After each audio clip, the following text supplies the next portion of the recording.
스가랴서 13장 9절 말씀 제가 받들어서 봉독하겠습니다. 내가 그 3분의 1을 불 가운데에 던져 은같이 연단하며 금같이 시험할 것이라. 그들이 내 이름을 부르리니 내가 들을 것이며 나는 말하기를 이는 내 백성이라 할 것이요 그들은 말하기를 여호와는 내 하나님이시라 하리라. 아멘.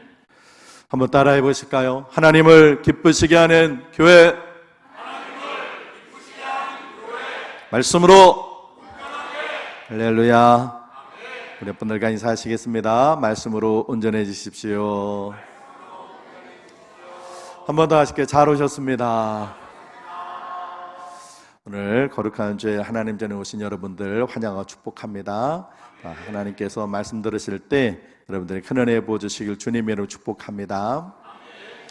우리가 신앙생활을 하다가 보면 어려운 일이 생길 때가 있습니다. 고난이 될 때가 있습니다. 문제가 생길 때가 있습니다. 그때 낙심도 되고 또 절망도 하게 됩니다. 그런데 이런 이 시련과 어려움들이 비교의식으로 오게 되면 이것이 큰 시험이 됩니다. 비교의식이 뭔가요? 나하고 다른 사람을 이렇게 비교하는 거죠. 내 나름대로 교회에서 충성하고 봉사도 열심히 하고 말씀대로 살려고 열심히 그래 노력을 했는데 나는 여러 가지 어려움이 끊임없이 닥쳐와서 하루하루 사는 게 너무 고달프고 힘들어요. 그런데 그런 사람에 비해서 신앙생활도 열심히 하는 것 같지 않고 하나님에 대한 뜨거움도 없이 충성도 봉사도 잘 하지 않는 사람이 있는데 그 사람을 보니까 그 사람은 어려움도 없는 것 같고 나보다 더 잘 되는 것 같고 그럴 때 그런 사람하고 나하고를 비교하면서 비교의식 속에서 뭐지? 그러면서 그때 큰 낙심이 오게 되고 자괴감이 드는 거죠. 그러면서 열심히 신앙생활 해봐야 소용이 없구나 하는 신앙에 대한 회의감도 들고 더 나아가면 하나님에 대한 불평과 원망의 마음도 생겨요. 하나님, 이게 뭐예요? 저 사람은 나는 이렇게 비교의식 속에서 큰 시험이 오게 됩니다. 그러나 성도 여러분, 시험과 고난을 당할 때 결코 낙심하거나 원망하지도 마시고 믿음에 대한 회의도 갖지 마십시오. 왜냐하면 하나님께서 성도들에게 시험을 주시는 건 결코 여러분을 고통스럽게 하거나 미워서 징계하시기 위한 것이 아닙니다. 오히려 시험을 통해서 여러분에게 큰 유익을 주시기 위함인 줄로 믿습니다. 그러므로 시험을 당할 때 힘들고 괴로울지라도 믿음으로 잘 이겨내시기를 바랍니다. 그러면 그 시험으로 인해서 여러분에게 유익한 큰 유익이 있게 될 줄로 믿습니다. 온 세상 우주 만물을 다스리시고 또 섭리하시는 주관하시는 하나님께서 왜 성도들에게 이런 시험을 주시는가, 이런 고난과 아픔과 어려움을 주시는가? 이유가 있습니다. 첫 번째는 잘못을 깨닫게 하시기 위하심입니다. 하나님의 사사로서 자신의 사명을 잊어버리고 이방 여인과의 그 유혹에 빠져서 음란하게 지내면서 사명도 믿음도 다 잃어버린 사람이 있었습니다. 누군가요? 누구예요? 삼손. 그 삼손이 머리카락이 잘리고 블레셋 사람에게 끌려가서 머리 잘리고 두 눈이 뽑히고 짐승처럼 연자맷돌을 돌리게 되는 그때서야 깨닫습니다. 그래서 그때 삼손이 이런 회개의 기도를 합니다. 우리 사사기 16장 28절 같이 한번 읽어보겠습니다. 시작. 삼손이 여호와께 부르짖어 이르되 주 여호와여 구하옵나니 나를 생각하옵소서. 하나님이여 구하옵나니 이번만 나를 강하게 하사 나의 두 눈을 뺀 블레셋 사람에게 원수를 단번에 갚게 하옵소서 하고. 아멘. 블레셋 사람이 붙잡혀 머리가 다 밀리고 두 눈이 뽑히고 짐승 대접을 받을 때 그때야 깨닫는 거예요. 내가 하나님 주신 사명 잃어버리고 이방 여인의 그 유혹에 넘어가 내가 이렇게 사명 잃어버린 결과 이것이구나. 그때에 가서야 회개하고 다시 사명자의 길로 들어서도록 하나님께 기도하는 거죠. 다윗도 이스라엘의 왕이 돼가지고는 교만해져서 자기 나라 인구 조사를 했다가 하나님께서 벌을 내리셔서 7만 명이 하루에 죽습니다. 그러고 난 다음에 다윗 하나님 앞 철저하게 회개합니다. 우리 사무엘하 24장 17절 말씀 같이 한번 읽어보겠습니다. 시작. 다윗이 백성을 치는 천사를 보고 곧 여호와께 아뢰어 이르되 나는 범죄하였고 악을 행하였거니와 이 양 무리는 무엇을 행하였나이까? 청하건대 주의 손으로 나와 내 아버지의 집을 치소서 하니라. 아멘. 나라의 백성, 사랑하는 백성들 7만 명이 죽고서야 다윗이 깨달아요. 인구조사가 교만한 것이고 하나님이 싫어하시는 일이구나. 이 나라가 태평성대하는 건 하나님의 은혜지 내 능력이 아니었구나. 하나님 잘못됐습니다. 그때에서 깨닫습니다. 저도 하나님의 은혜로 신학대학을 가서는 어리석은 생각을 한 적이 있었습니다. 아무리 생각해도 목사에게를 가는 것이 너무 고달프고 힘들 것 같아요. 그래서 제가 신학대학 2학년을 마치고 군대 갔을 때 이런 바보 같은 결정을 한 적이 있었습니다. 내가 제대를 하면 신학대학을 포기하자. 그리고 그때 제가 제대를 하게 되는 것이 3월 달인데 제대하고 곧장 가서 신학대학을 자퇴하고 1년을 제가 재수를 했지만 한 번 더 한다 싶은 으로 1년 공부해서 일반 대학을 가자. 그래서 일반 대학 가서 취직하고 돈 벌어서 하나님께 충성하면 되지 뭐. 하나님 열심히 돈 벌어서요 교회 세울게요. 제가 그런 생각을 했어요. 결정을 했어요. 그리고는 야 어서 저녁만 자, 제대 날짜만 어서 와라. 그리고 막 기다리고 있을 때 그런데 그때 저희 집에서 연락이 오기를 모친 위도.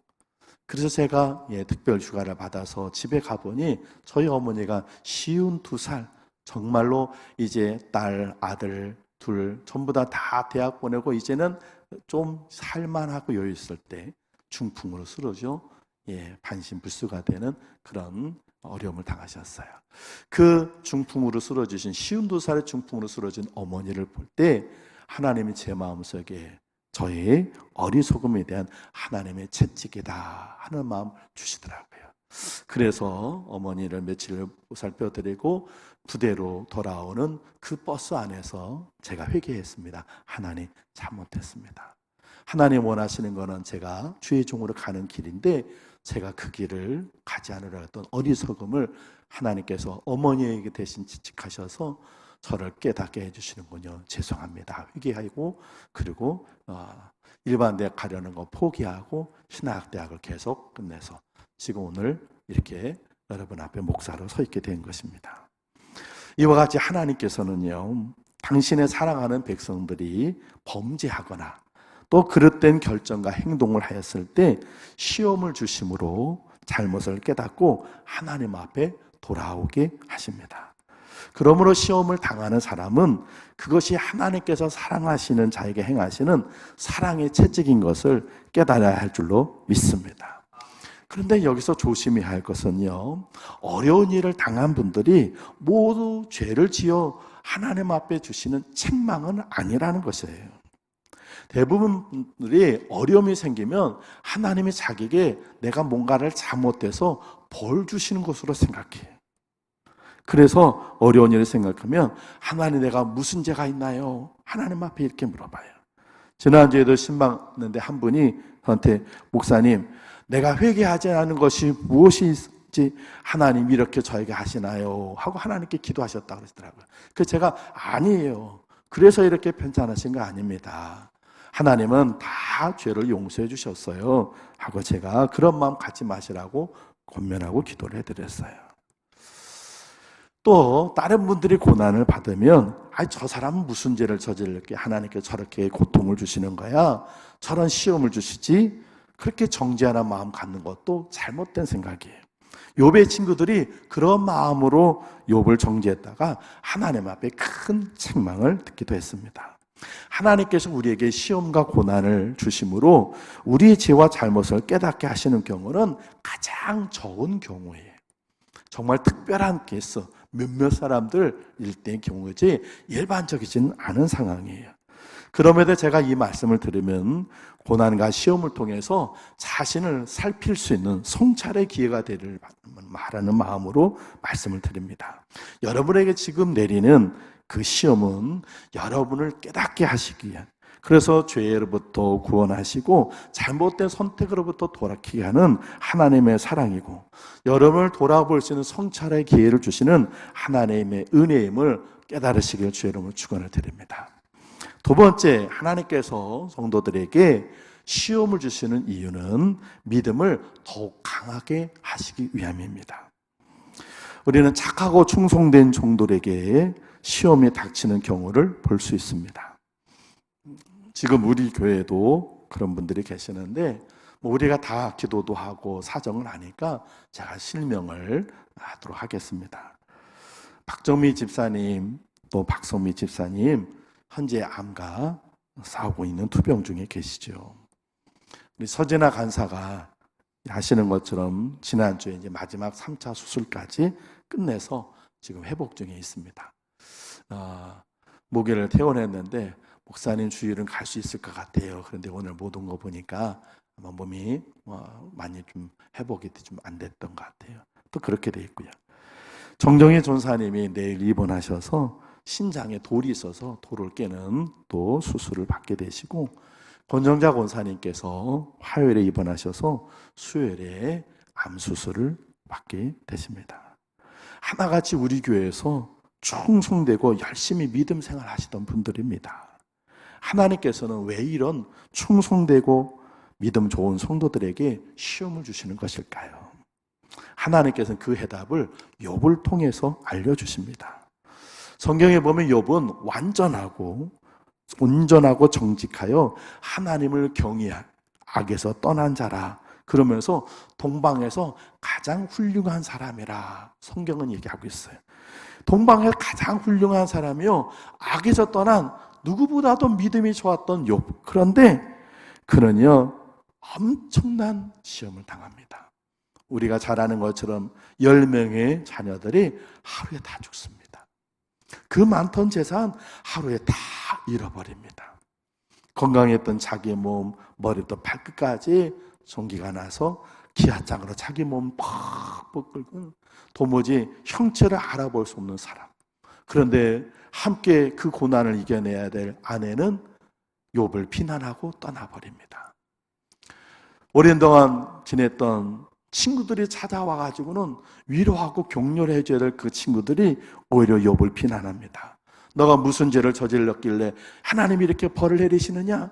인과응보다. 그러니 회개하고 회개해라. 막 그러면서 안 그래도 힘들고 괴로운 욥을 가슴을 아프게 만듭니다. 이렇게 사람이 겪을 수 있는 모든 고난과 고통을 다 하나님께서 욥에게 주신 이유는 욥이 범죄해서가 아니라, 욥이 뭔가 잘못된 행동을 했기 때문이 아니라 욥의 믿음을 키우고 주시기 위한 하나님의 은혜였습니다. 그래서 그 모든 시련과 고통을 다 지내면서 욥은 하나님 앞에 이런 신앙의 고백을 합니다. 우리 욥기서 23장 10절 같이 한번 읽어보겠습니다. 시작. 그러나 내가 가는 길을 그가 아시나니 그가 나를 단련하신 후에는 내가 순금같이 되어 나오리라. 아멘. 하나님은 나를 순금으로 만드시기에 그렇게 시련을 해주시고 고통을 주셨다고 고백을 하는 거예요. 다윗도 그가 왕이 되기 전에는 엄청난 시련과 고통을 겪습니다. 그 속에서 다윗이 고백합니다. 시편 119편은 성경에는 저자가 없는 것처럼 있지만 많은 학자들은 이 시는 다윗의 시다라고 얘기하고 있어요. 시편 119편 71절 말씀 같이 한번 읽어보겠습니다. 시작. 고난당한 것이 내게 유익이라. 이로 말미암아 내가 주의 율례들을 배우게 되었나이다. 아멘. 지금 저와 여러분이 이 정도의 믿음을 유지하고 있는 까닭은 하나님께서 은혜와 복을 받아서가 아니라 하나님께서 우리에게 여러 가지 시험들, 고통과 아픔을 주셨기 때문에 이 믿음이 생긴 것입니다. 고통스러울수록 기도했거든요. 외로울수록 하나님을 찾았어요. 힘들수록 하나님만 바라보았습니다. 찬송가 272장에 보면 고통의 멍에 벗으려고 예수께로 갑니다. 그래요. 우리는 이 고통과 아픔, 어려움이 없을 때는 하나님을 잊어버리고 그냥 막 살아요. 그러다가 아픔이 있고 괴롭고 고통 때 그때 가서야 하나님 찾게 돼요. 낭패와 실망 당한 뒤에 주께로 갑니다. 그래요. 인생 살다가 보면 낭패를 당하고 사람들에게도 실망하고 배신당하고 속상하고 가슴이 찢어져야 그때 하나님 찾거든요. 그때 하나님 부르짖고 그때 하나님 붙잡아요.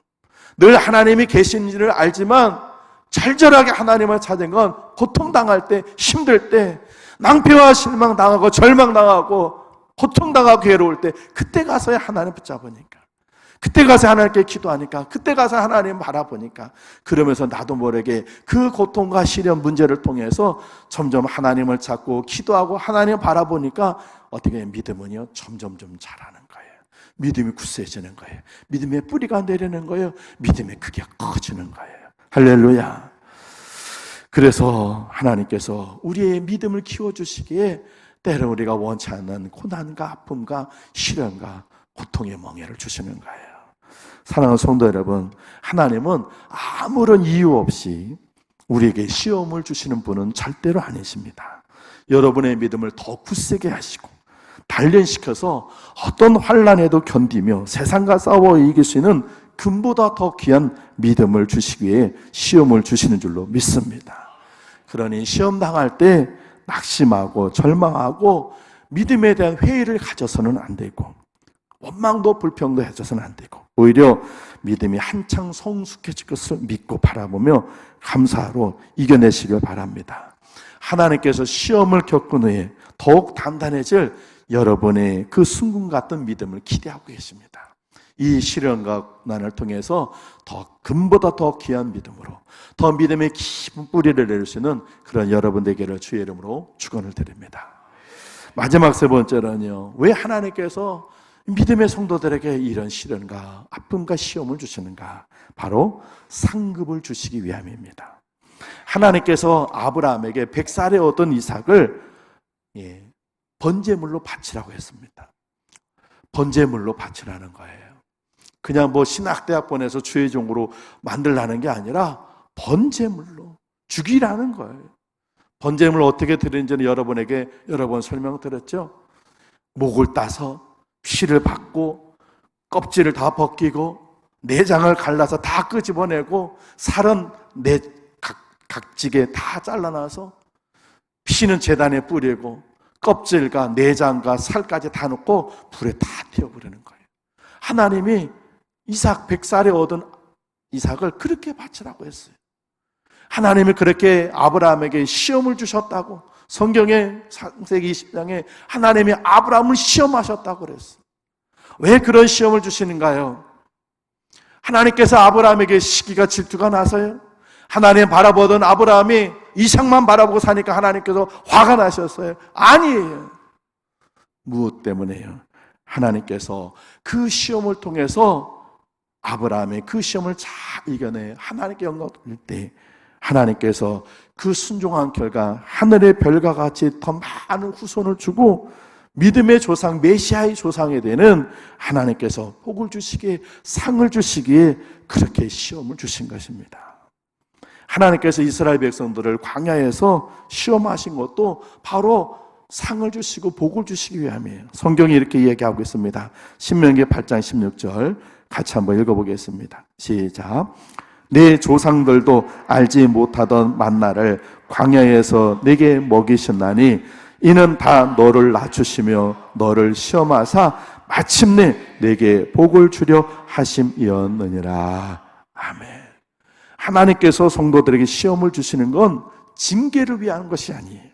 오히려 성도들이 시험을 이기고 승리할 때 하나님께서 약속하신 상급 주시고 복 주시고 은혜 주시기 위함인 줄로 믿습니다. 사랑하는 성도 여러분, 혹시 시험과 고난 당할 때 너무 힘들고 고통스러워 믿음을 포기하라고 생각하지는 않으셨습니까? 그건 잘못된 생각입니다. 지금 여러분이 시험 때문에 고통당하는 만큼 하나님께서는 여러분을 위해 큰 상급을 예비해 놓고 계시는 줄로 믿습니다. 그러므로 시험 당할 때는 땅의 것 보지 말고 하늘에 있는 상급을 바라보시기 바랍니다. 골로새서 3장 2절에 위의 것을 생각하고 땅의 것을 생각하지 마라 하셨습니다. 위의 것을 바라보면 하나님께서 나에게 상급 주시기에 이 시험을 주시는구나, 이 고통과 아픔을 주시는구나, 믿음으로 잘 그 시험을 받아들이고 이겨내는 여러분 되기를 주님의 이름으로 축원을 드립니다. 사랑하는 성도 여러분, 뜨거운 불에 오래 달군 쇠일수록 단단해지는 법입니다. 많은 고난과 역경과 시련과 시험을 통해서 인내하고 견딜 때 우리는 좋은 결과를 얻게 될 줄로 믿습니다. 성도들이 당하는 시험은 하나님께서 큰 은혜를 얻도록 주시기 위한 연단의 과정입니다. 성도들의 시험에는 결코 실패가 없습니다. 하나님께서 오직 성도들이 감당할 시험만 주시고 피할 길도 주시는 줄로 믿습니다. 우리 고린도전서 10장 13절 같이 한번 읽어보겠습니다. 시작. 사람이 감당할 시험 밖에는 너희가 당한 것이 없나니 오직 하나님은 미쁘사 너희가 감당하지 못할 시험 당함을 허락하지 아니하시고 시험 당할 즈음에 또한 피할 길을 내사 너희로 능히 감당하게 하시느니라. 아멘. 영화나 드라마를 보면 슬프게 끝나든지 아니면 행복하게 끝나든지 결론이 둘 중 하나입니다. 슬프게 끝나는 걸 새드 엔딩이라, 행복하게 끝나는 걸 뭐라고 그래요? 해피 엔딩이라고 합니다. 근데 우리가 영화나 드라마를 볼 때는요, 결론을 몰라요. 끝이 어떻게 끝날지 몰라요. 그러니까 그 작가나 연출한 사람들 따라서 우리가 그걸 보면서 마음도 쓰리고 막 불안해하고 막 그래요. 그런데 우리가 결과를 알고 있다면, 아, 이 영화는, 이 드라마는 마지막에 해피엔딩으로 끝나는 거야. 그러면 영화나 드라마를 볼 때 편한 마음으로 봐요. 왜요? 이미 결과를 좋게 끝날 거야. 지금 저 주인공이 저렇게 고생하지만 저 주인공 마지막에 하하하하 웃으면서 이 영화는 끝날 거야. 이 드라마는 끝날 거야. 해피엔딩으로 끝날 줄 알아요. 왜? 결말을 알고 있으니까. 여러분, 우리 인생도 새드 엔딩이 아니라 해피 엔딩입니다. 할렐루야. 왜요? 하나님은 살아계시니까. 살아계신 하나님이 우리를 사랑하시니까. 독생자까지 우리를 사랑해서 보내주신 하나님이 어찌 우리를 버리시겠습니까?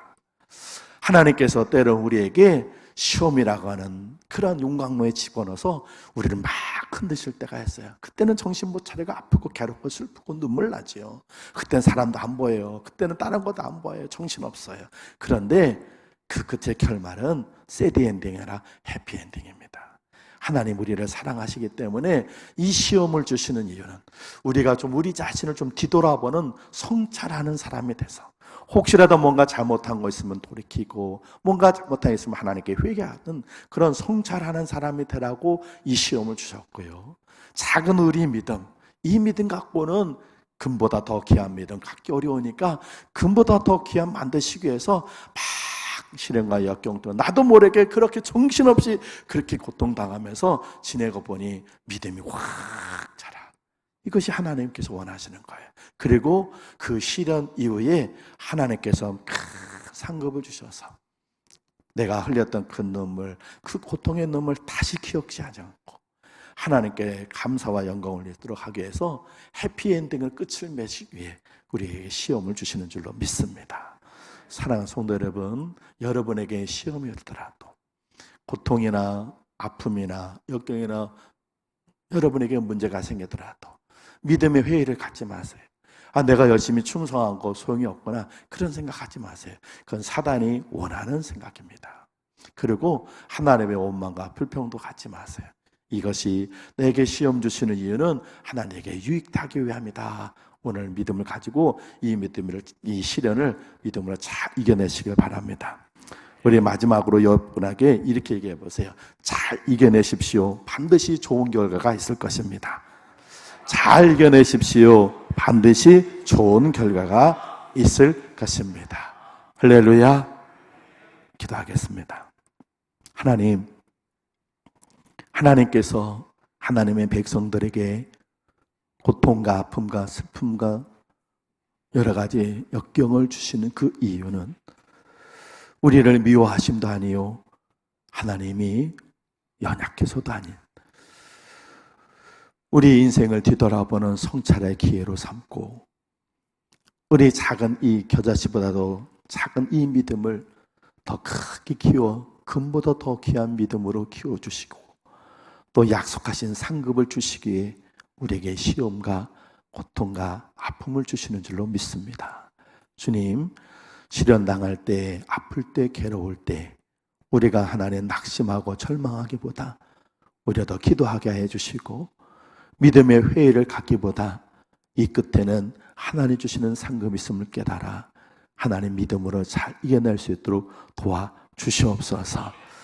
하나님, 이 시험이 우리에게 하나님의 사랑임을 깊이 깨달아 이번 한 달도 이 시험과 고통과 어려움 속에서 승리하는 한 달이 되도록 만들어 주옵소서. 예수님 귀하신 이름으로 기도합니다.